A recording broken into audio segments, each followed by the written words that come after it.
يا جماعه خضتوني والله. فسيخ، باكل فسيخ يعني.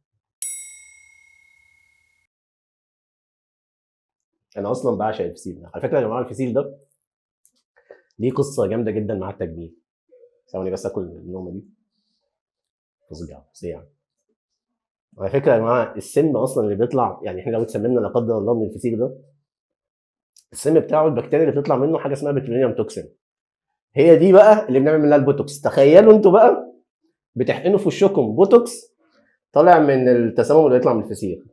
بس هو بصراحه في جميع الاحوال تسمم بقى مش تسمم،